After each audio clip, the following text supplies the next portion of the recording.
J'ai pris le numéro d'un prophète sur Facebook. Je vais l'appeler pour lui faire comprendre que ça fait 2 ans que ma femme n'arrive pas à concevoir. Pour écouter ce qu'il va me dire. Si c'est un bon prophète, je vous le conseille. Si c'est un faux prophète, basta. On écoute la réaction. Partagez la vidéo, les gars. Ça peut aider nos frères et nos sœurs ici dehors.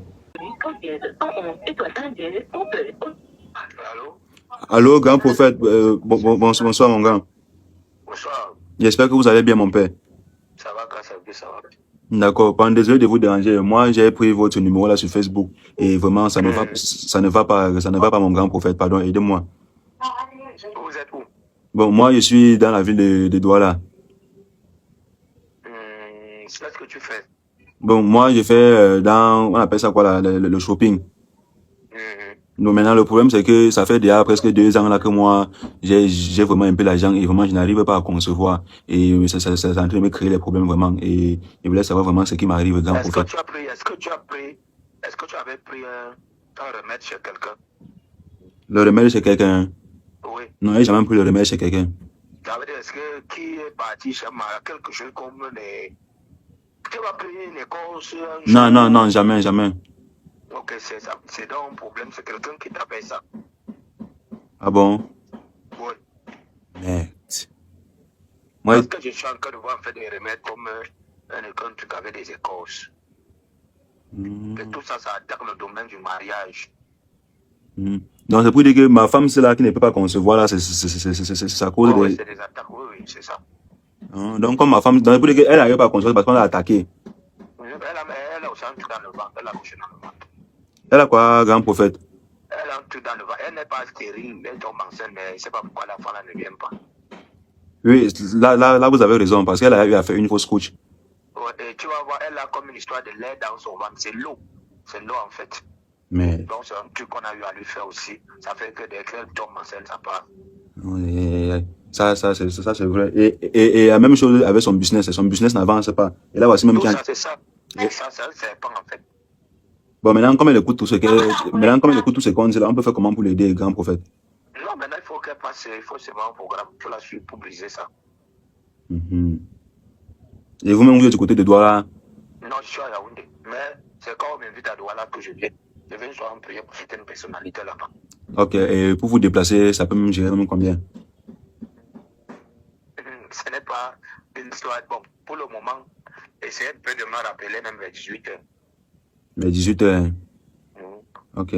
Mais... là, on va s'organiser, ce n'est pas une histoire d'argent. D'accord. Je vais vous dire comment on va gérer ça. Donc, ça veut dire que ma femme, c'est là, vraiment, on doit gérer son cas pour briser son ventre là. Je vais briser, tu vas voir. J'ai fait ça, il y a une femme qui est venue de la France. Je parlais avec elle maintenant, elle me met l'enceinte. Elle est venue au Cameroun. C'est un problème, on va seulement enlever ça. Ok. Bon, maintenant, tu sais quel grand prophète? Ouais. Bon, moi, je ne suis même pas marié. Parce que tu dis que tu es un prophète, comment est-ce que je peux te dire que ma femme n'arrive pas à accoucher, mais je ne suis pas marié, mais tu vois que ma femme a le lait dans le ventre, elle a le lait dans le ventre. Non, mais c'est toi qui dis que ta femme n'arrive pas à accoucher. Est-ce qu'il y a prophétisé sur toi? Mais en tant que prophète, tu devais voir que je ne suis pas marié, qu'il n'est pas la femme. Non, on voit comment ça se passe comme ça. Mais comment tu peux directement dire qu'on a attaqué son ventre avec ça alors que je ne suis même pas la femme? Et je dis que ça avait elle, tu dis que ça cause de ça, grand prophète. Normalement, le prophète... Aïe! Voilà. Vous avez certainement écouté cette vidéo. J'ai décidé de la partager parce que pour moi, je juge que c'est une vidéo de sensibilisation parce qu'il y a beaucoup de familles aujourd'hui qui se sont séparées à cause de ces personnes qui se font passer pour des prophètes, des voyants. Vous arrivez dans une église où vous avez un souci, vous avez juste besoin de quelqu'un qui doit vous écouter. Vous vous mettez à parler à votre pasteur d'église. Et lui, il commence à vous dire que votre mari est entré dans la sorcellerie et que vous avez fait le mauvais choix. C'est lui qui est en train de vous condamner. Voilà quelqu'un qu'on appelle, il ne connaît même pas de qui on parle, mais il a déjà tout expliqué jusqu'à dire ce que la femme a dans son ventre, pourquoi elle ne conçoit pas. Et il ne s'arrête pas là. Vous qui prenez votre temps, vous allez exposer vos vies. Vous vous trouvez devant un homme de Dieu, vous commencez à lui expliquer ce qui se passe dans votre ménage et tout. Sachez que votre secret n'est pas gardé. Celui-ci le raconte à la prochaine personne qui vient le voir et dit qu'il vous a aidé. Le voilà, il est dans un appel qu'il ne connaît même pas encore, la personne qui est au bout de l'autre fil, et il est en train de parler de l'histoire d'une femme qui est venue de la France avec le même problème et qui a déjà accouché. On ne sait pas si c'est vrai, mais même si c'est le mensonge, que ceci-là nous serve de leçon parce que ils sont nombreux qui se sont séparés aujourd'hui de leur famille. Je suis tombé un jour sur une vidéo d'une femme sur Facebook ici, une maman, Bafan, qui est en Belgique, qui est allée en Belgique, et sa fille a quelqu'un qui lui raconte des choses que sa mère est une sorcière. Et c'est comme ça que cette maman, cette fille qui a ramené sa mère de Bafang là-bas au Cameroun pour la Belgique l'a abandonnée. Et sa mère s'est retrouvée dans les maisons sociales. Et puis, elle était en train d'être mise à la porte parce qu'elle n'a pas où vivre. À cause de qui?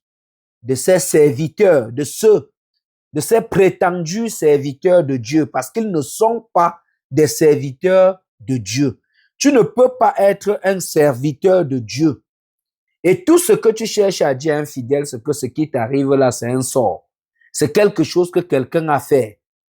Pourtant, tu n'as fait aucun diagnostic. Tu n'as fait aucun diagnostic. Et il dit que ce qu'il est en train de voir, ce que tu es en train de voir, donc tu es au téléphone, tu es en train de voir la personne qui a des problèmes, ou comment tu fais pour voir. Comment tu fais pour voir. Faites très attention.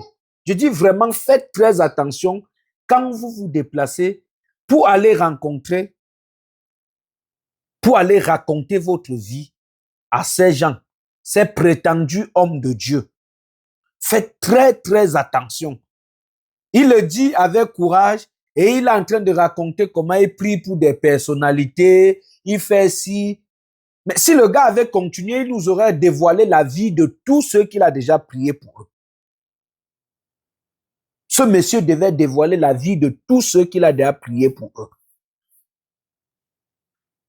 Tu es comme ça, là, tu cherches solution à ton affaire, il met les accusations. C'est comme ça qu'il sépare les gens tranquillement. C'est-à-dire, tu vois quelqu'un qui commence à accuser son frère ou sa sœur de criminel, d'entrer dans la sorcellerie et tout. Tu ne comprends pas à quel moment tout ceci est arrivé. Non, mais le moment, c'est là.